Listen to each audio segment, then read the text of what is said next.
He firmly believed that urban pollution was enfeebling British youth. He was not alone.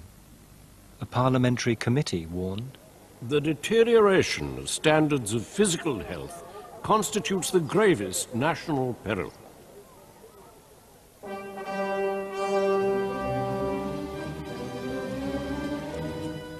Fears for national safety were not entirely unfounded. Kaiser Wilhelm's Germany, the youngest and strongest of Europe's empires, was seen as the likely aggressor who would bring war to Europe.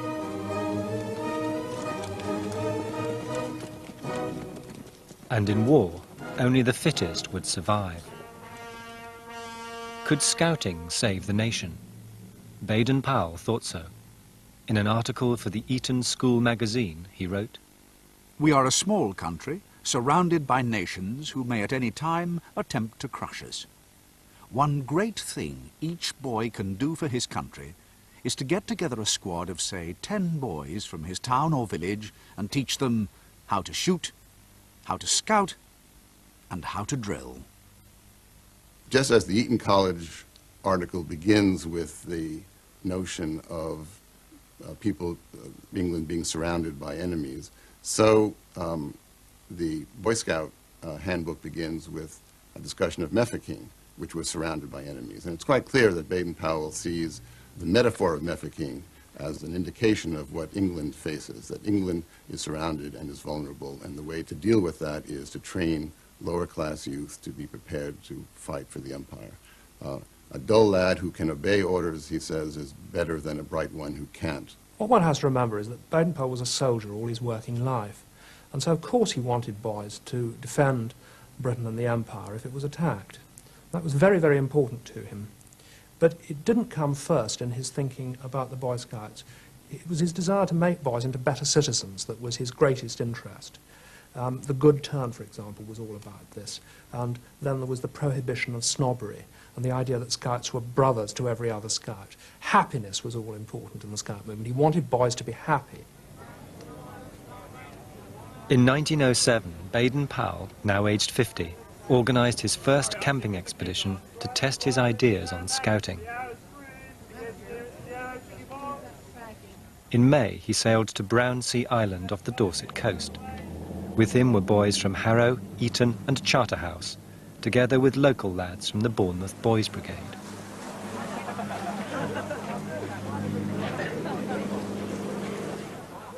It was a daring social mix for Edwardian England. Equally novel was Baden-Powell's instruction to the Brownsea boys to wear short trousers, at that time almost unknown in Britain. The boys would learn woodcraft and tracking, but Baden-Powell also aimed to teach them discipline, as he explained in a letter from the island. "There will be instruction in life-saving technique and physical exercises and drill. One wants to teach the boys the quality of not grousing, and I think that may come as a result of training like that of Scouts. For they are not born grousing. There is hope if one catches them young enough." Position it slightly further around, that's great, that'll do. Make sure it's taut here, okay? Scouting was really about teaching the lower class boys to accommodate themselves happily to their lot. The Brownsea experiment, the 4 patrol leaders were all public school boys. The rest of the boys were working class kids chosen from the boys' brigade. So scouting was not an experiment to cultivate aspirations. What Baden-Powell wanted was Scouts to be happy with their lot. And I think it's interesting in this regard to look at the first version of the Scout Law published in 1908, in which Scouts are asked to be loyal to king, officers, country, and employers, not parents. And the reason for not parents was not an oversight. Parents were seen, working class parents were seen as part of the problem. Baden-Powell was frankly worried by the arrival of the Labour Party. He was very worried about the formation of unions and national unity. All this was very much in his mind. But he did have a genuine love of all boys, and he was particularly keen on the idea of camping being something that would be helpful for boys who were brought up in inner cities, that they should get away to the freedom of the countryside and escape their everyday lives. And he talked about dead-end jobs and, you know, what a shame it was that people couldn't have a fair start in life. So his instincts were good ones, as well as him being controlled by, you know, the neurosis of his class and the imperial spirit. On his return from Brownsea, Baden-Powell wrote Scouting for Boys. Published in 6 parts, it was an instant success. In 4 months, 100,000 copies were sold.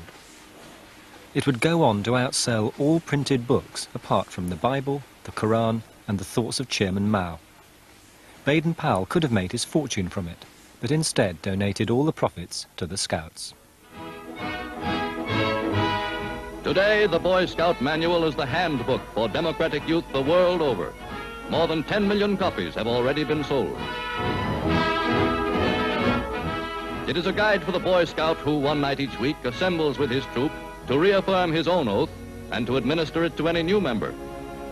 On my honor, I will do my best to do my duty to God and my country, and to obey the Scout law, to help other people at all times, to keep myself physically strong, mentally awake, and morally straight.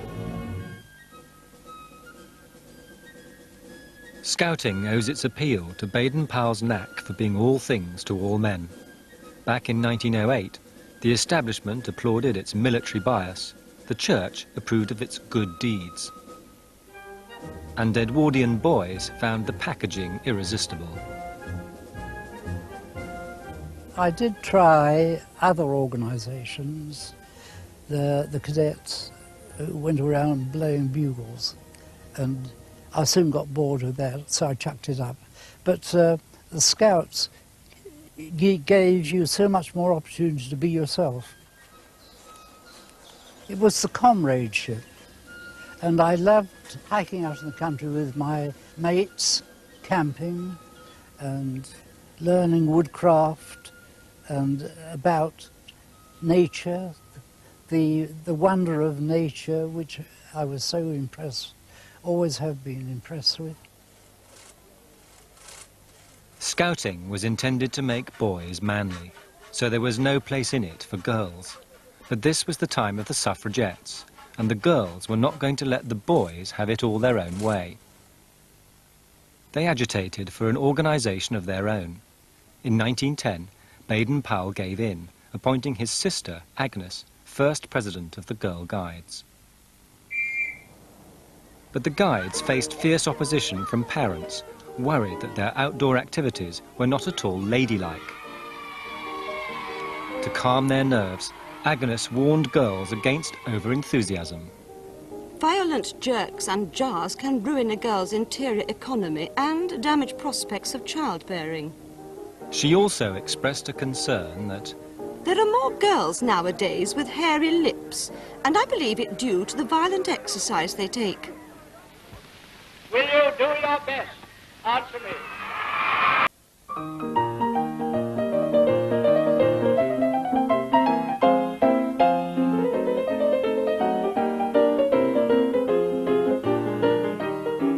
By 1911, Baden-Powell was father to a movement of 250,000 boys and girls. But he had no children of his own, and his mother was pestering him to get married.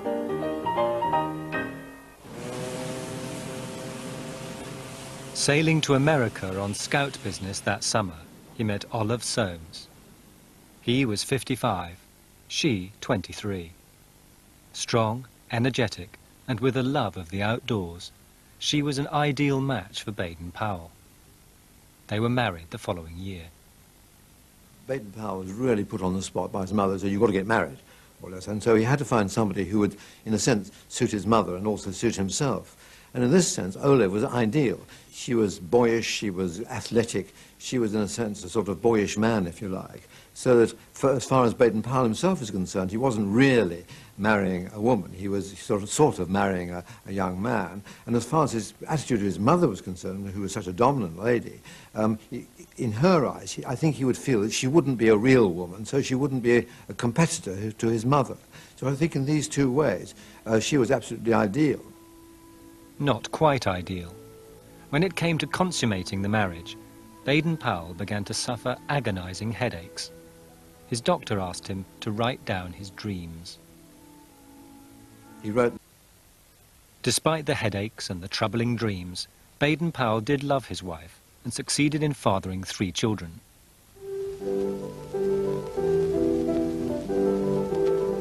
When the Great War broke out, the Scouts were prepared. They tilled the fields, took on coast-watching duties, and even emptied the rubbish. As recreation for the troops, scout huts were set up in France. Baden-Powell spent several months there. But the carnage he now witnessed dulled any enthusiasm he'd once had for the glory of battle.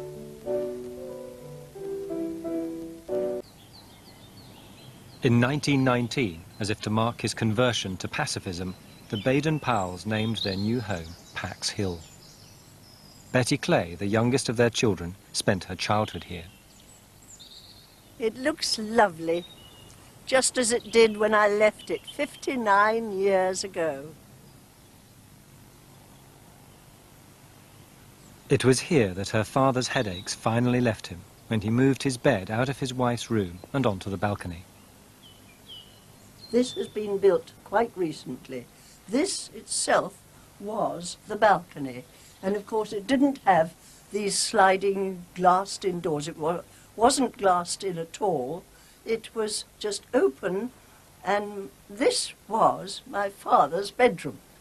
He slept out here. His bed was here, quite a small bed, and very comfortable. And because he slept here summer and winter, he had a canvas blind on a roller which he could pull down and hook onto the balustrade if the weather was really bad. How long did he sleep here? How long did he? All the years that I know of, right until 1938 when he left this place. Yes. What do you think your mum thought about that? Well, she had to accept it. That was the way he was. Her parents' compatibility came more through scouting than sex. Olive became chief guide with a following to match her husband's.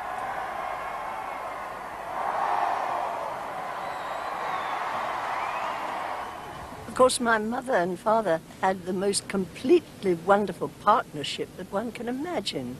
They had almost a mother-to-child relationship because she spoilt him and he played up to this.